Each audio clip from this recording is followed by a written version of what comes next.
So, germination, the process by which plants, fungus and bacteria emerge from seeds and spores and begin to grow. So our first step is to remind ourselves of the structure of the seed.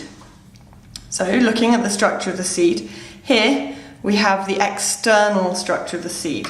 So we have the hard tester on the outside and the micropyle here, and this little bump would be the swelling where you find the radicle on the inside. If you chop that like this, you end up with this internal structure where we've got the majority made up of the cotyledon. You can see the micropyle still there, and then you've got the embryo, which is made up of the plumule and the radicle. Okay, so remember that the radicle goes on to become the root, and the plumule goes on to become the shoot. Okay, I guess you could say the R for radicle becomes the root, and the P for plumule becomes the plant or the shoot.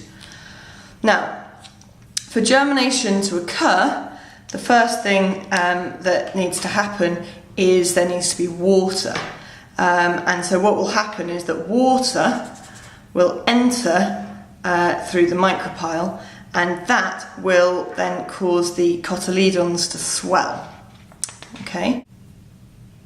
So we're under the ground here, and what you can see is that the water has already entered the cotyledon through the micropyle, and it started to swell. Now what has also happened is that the presence of the water in the cotyledon activates enzymes.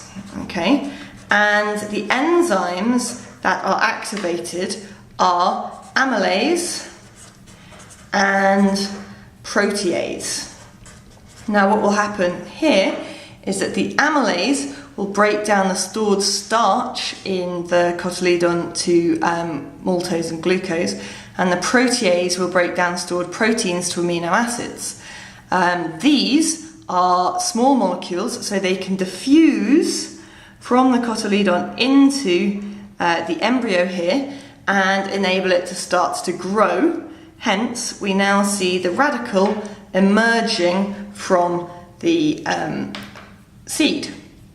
What we will also start to see on the radicle is the formation of a lateral root system.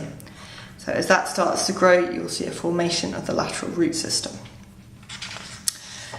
The next stage, the seed kind of moves up in the soil because now the radicle has established itself as a root structure, and what's coming out now is the plumule. Okay, and remember that that goes on to become the plant.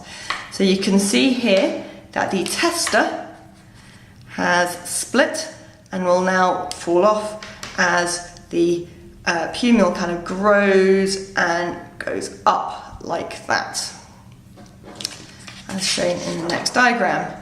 So what has happened here is that here you have the tester has fallen off.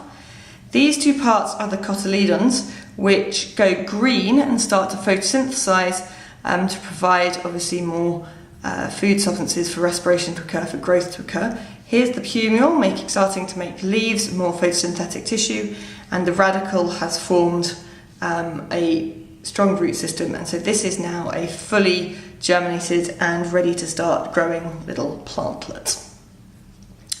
So the next question we need to establish is, what are the exact conditions required for germination, and how do we know that?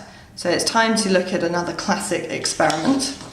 So in this classic experiment we have 5 tubes. Okay, they're all obviously identical in every way apart from one, otherwise it would not be a fair test. Okay, so there are slight variations between each tube, but in essence you've got a boiling tube. 4 out of the 5 contain some water below. There's a little wire gauze containing cotton wool and some tomato seeds.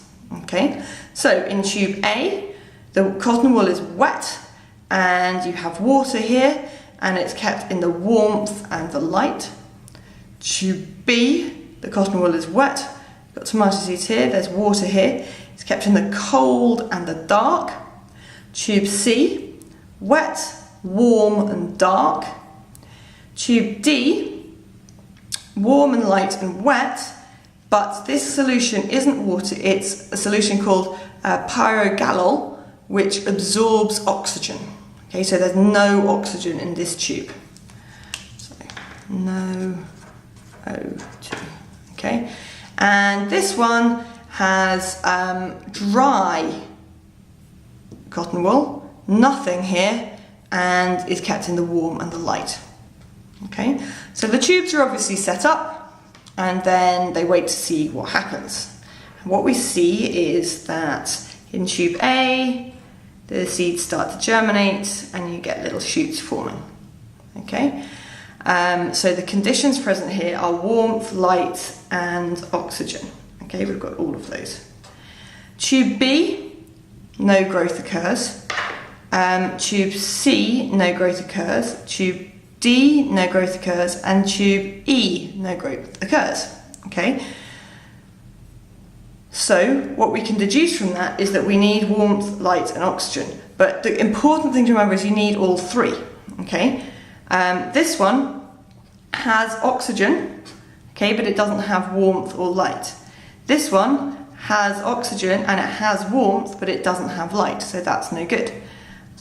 This one has warmth and it has light, but it doesn't have oxygen. This one has warmth and it has light, but it doesn't have water. Okay, so we need the three conditions for germination to occur, and those three conditions are warmth, light, and oxygen.